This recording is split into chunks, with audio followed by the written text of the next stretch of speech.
kita dapat tugas di sana. Di sana jadi sendirian. Nah, kenapa saya mau cerita kafe? Kenapa saya kesendirian ini saya manfaatkan? Itulah latar belakang kenapa saya buat kafe di. Itu salah satunya. Karena saya sudah merasa anak-anak sudah jauh, kemudian suami juga ada tugas di kota lain. Kemudian saya mengisi waktu setelah mengajar gitu Mbak, setelah mengajar dari sekolah. Makanya saya buat kafe ini.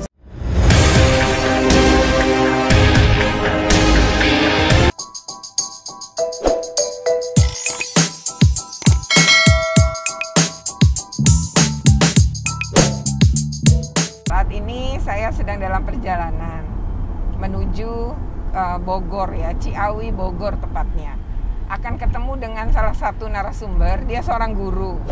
Namanya Ibu Nina, guru SD PNS di Kabupaten Bogor. Guru ini cukup menginspirasi ya, dia membuat berbagai inisiasi pelatihan-pelatihan dan banyak juga sih yang ikut gitu ya. Namun dia juga punya usaha. Nah usahanya itu kafe ya, dan belakangan juga bikin kolam renang gitu. Kan menarik sekali ya, guru PNS, SD, tapi punya usaha, kemudian juga mendirikan PPIP namanya, itu sebagai media pelatihan bagi para guru. Namun ada cerita unik juga, kayak dia tuh beberapa kali sepertinya, ya tanda petik ya, mungkin kurang diterima oleh orang-orang tertentu sehingga mungkin merasa mendapat perlakuan kayak dibully gitu ya, tetapi dia seorang pribadi yang kuat. Nah kan sangat menginspirasi. Nah kita coba nanti lihat ya obrolannya seperti apa. Sekarang ini sedang dalam perjalanan. Oke, jangan lupa nanti di like, share, comment, and subscribe ya.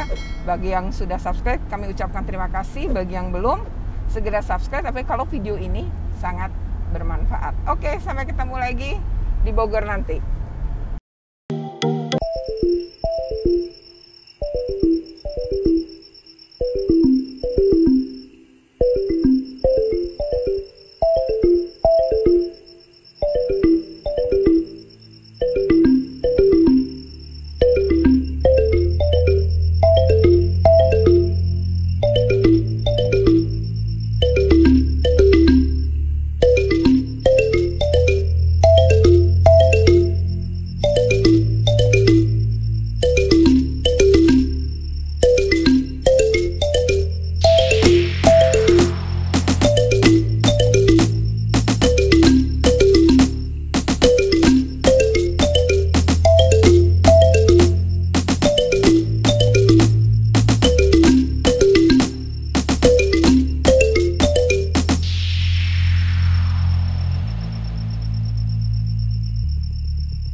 Hai guys, kita ketemu lagi. Assalamualaikum warahmatullahi wabarakatuh. Salam sejahtera untuk kita semua. Kali ini kita dalam video ini akan mewawancarai seorang guru. Tapi guru yang ini adalah guru yang mungkin tidak biasa. Ini sebenarnya kita ini berada di wilayah Kabupaten Bogor. Kira-kira 5 km lah kalau dari tol Ciawi. Nah ini masuk lagi agak ke dalam. Dan ternyata ada sebuah kafe ya.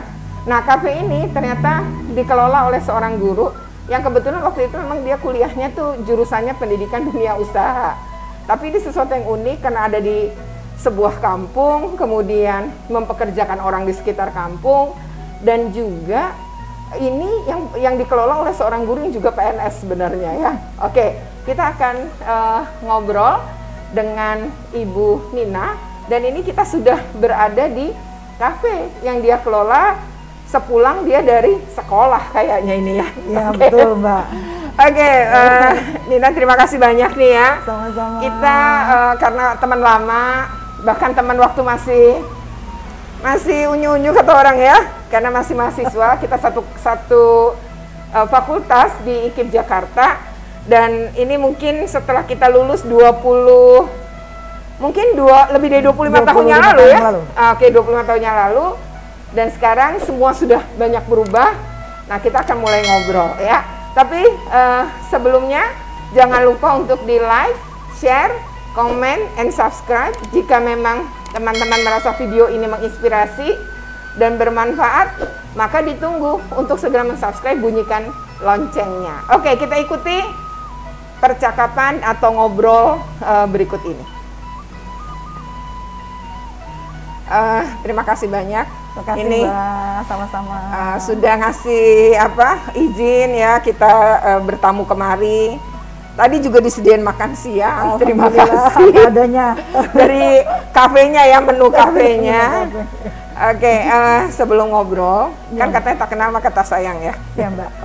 Jadi mungkin Nina bisa kenalin diri, misalnya tadi ya nama lengkapnya siapa, kemudian hal-hal yang sifatnya pribadi, anak dan lain-lain diitukan secara singkat.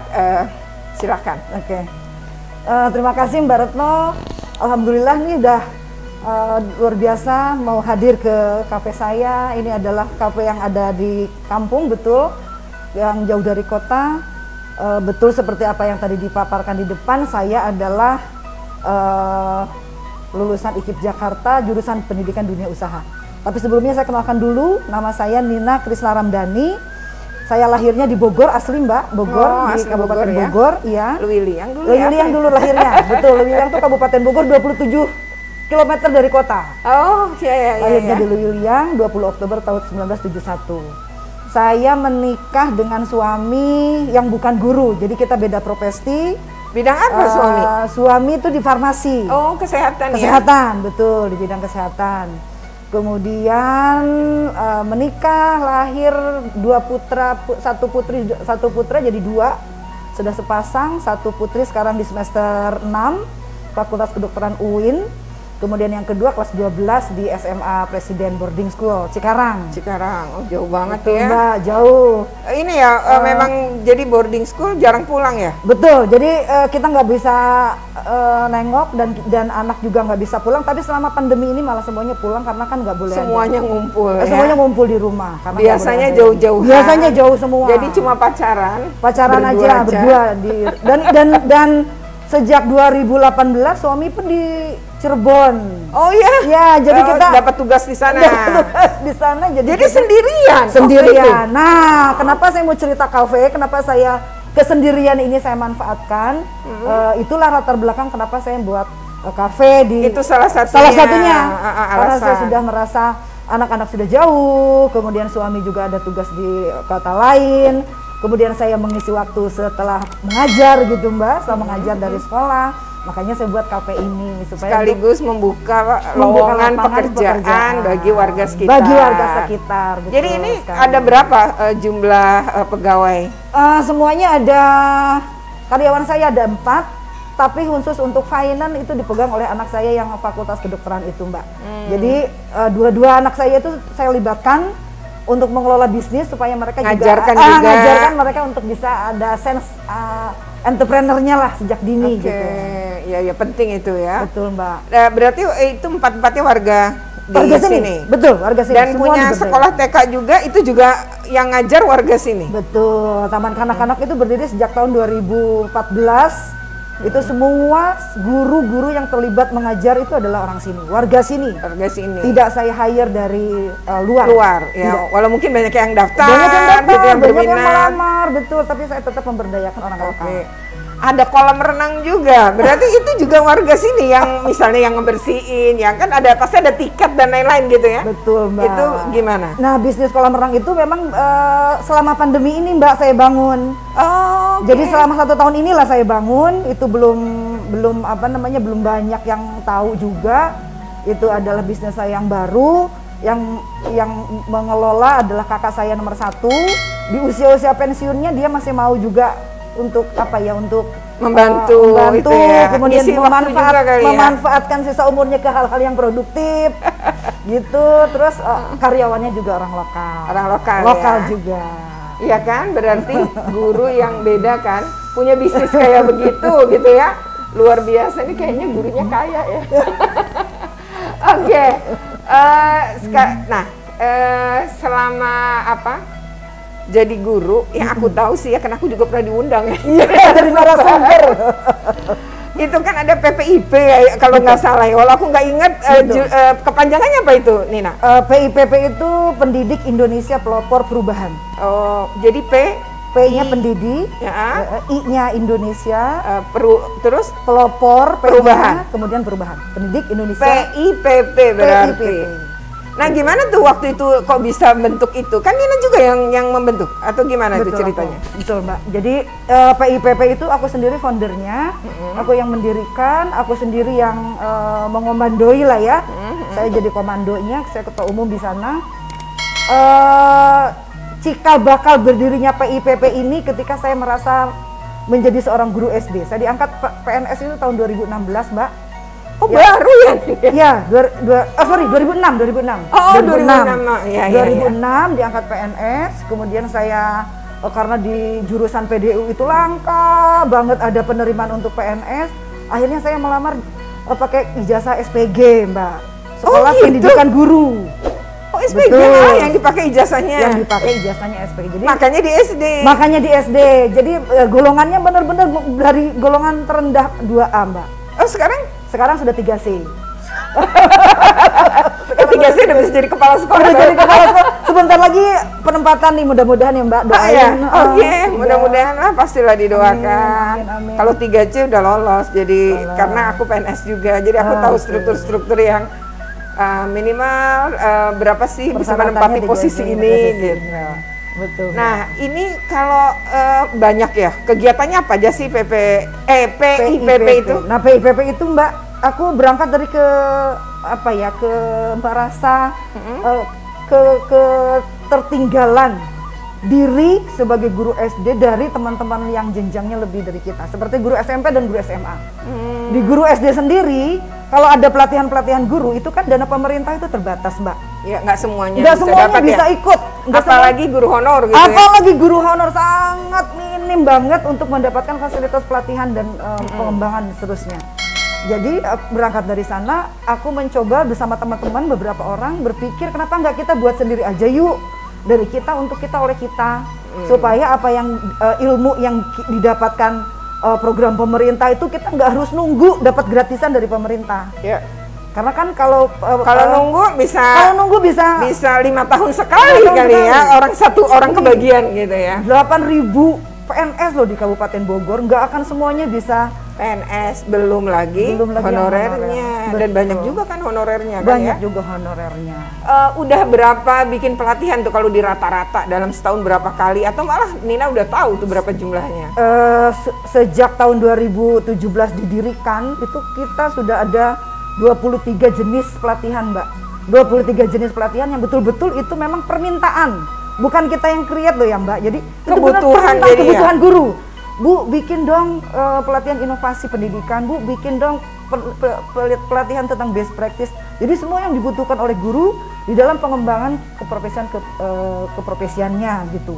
Itu permintaan dari itu sudah ada 23 item pelatihan dan produknya udah banyak banget, Mbak.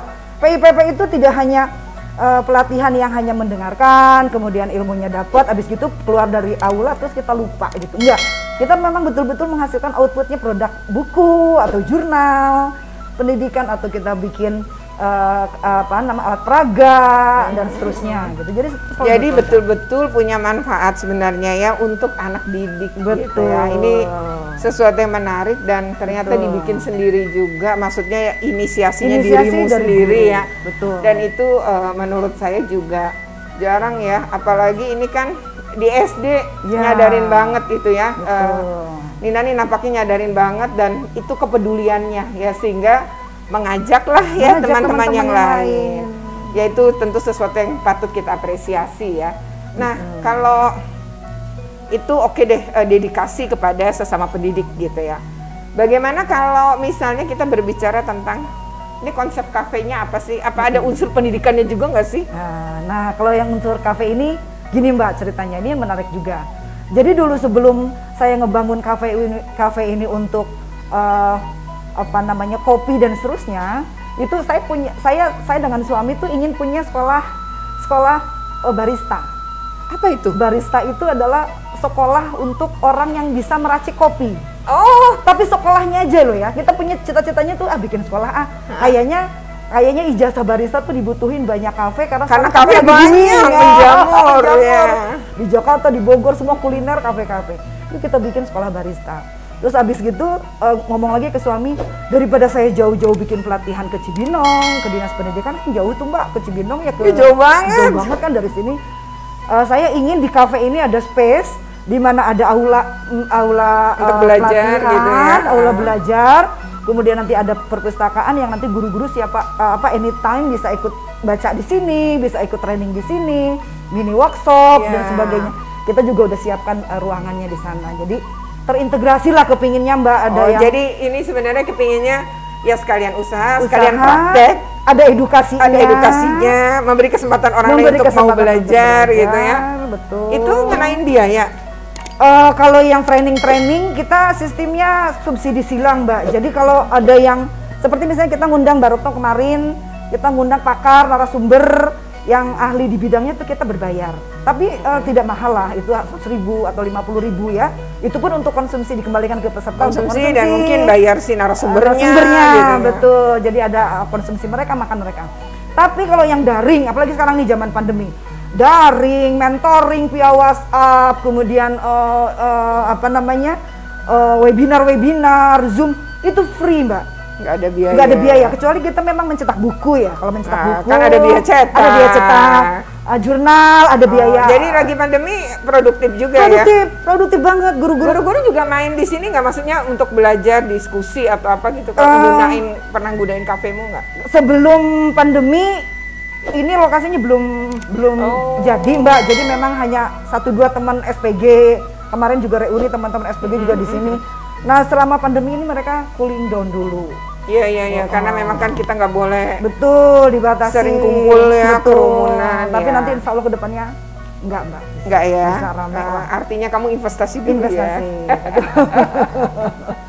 Ini kita ngobrolnya biasanya lu gue loh ya, cuma kali ini ya kamu, aku gitu aja ya. Oke. Nah, sebenarnya kan usia berapa sekarang? Berarti 50. Aduh, kita sama ya kepala 5 ya. Pasti Nina punya obsesi ya gitu. Tapi ini kayaknya hampir mau kecapai, mungkin ya berapa persennya gitu. Tapi sebenarnya ada nggak obsesi Nina yang belum tercapai, dan apa sih harapannya sebenarnya dari semua yang udah dilakuin?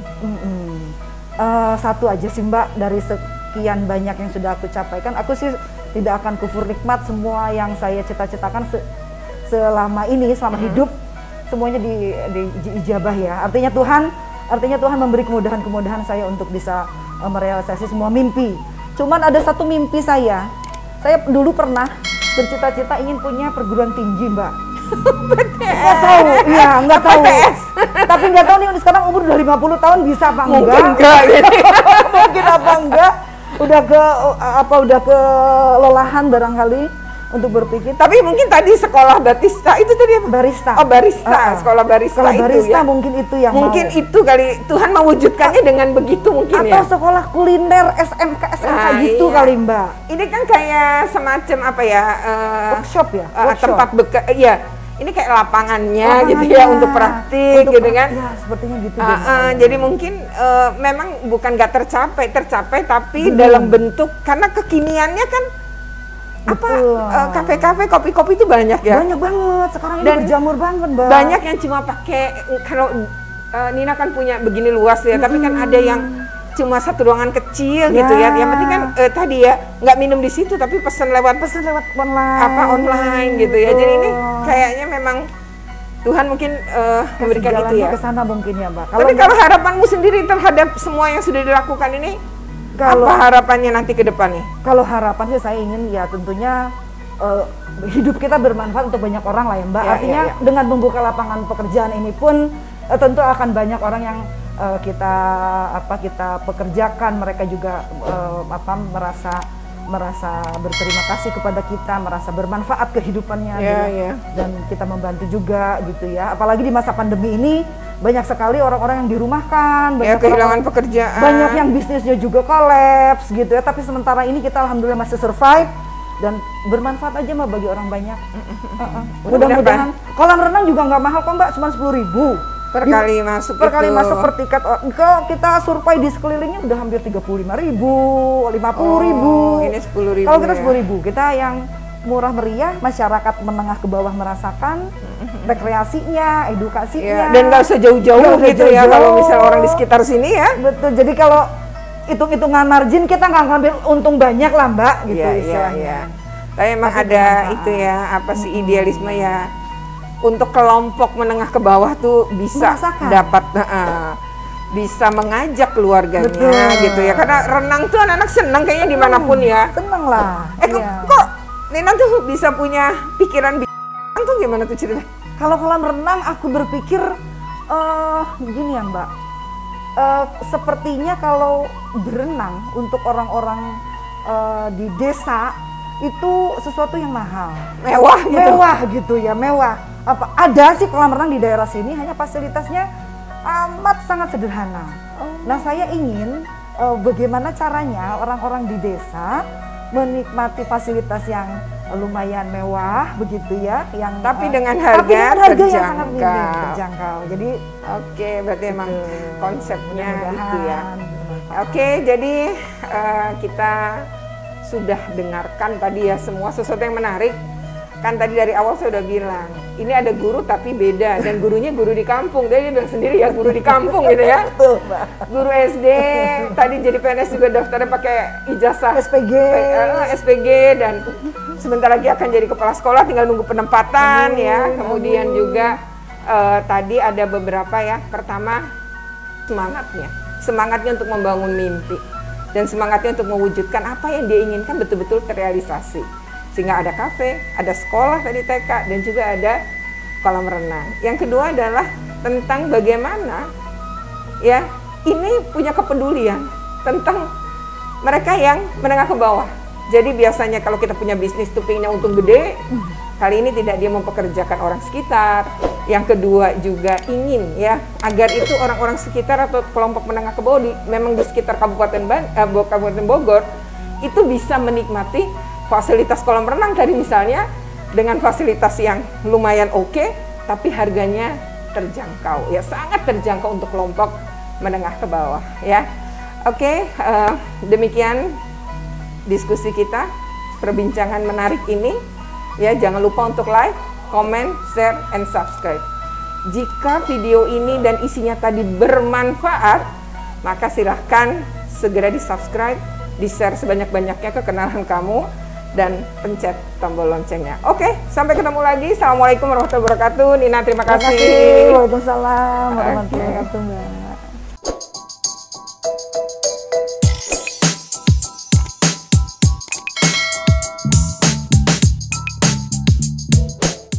Istri saya adalah orang yang membimbing saya ke dalam jalan kebaikan. Saya bisa baca Al-Quran dari dia. Bagi teman-teman, jangan lupa, mari saya tunggu di Double L Coffee Shop untuk bersilaturahmi, menjalin jaringan, dan membangun bisnis bersama. Di Jalan HS Sukma, Sukabumi Cikertek, Jalan Raya Sukabumi Cikertek, HS Sukma nomor 26, Ciawi.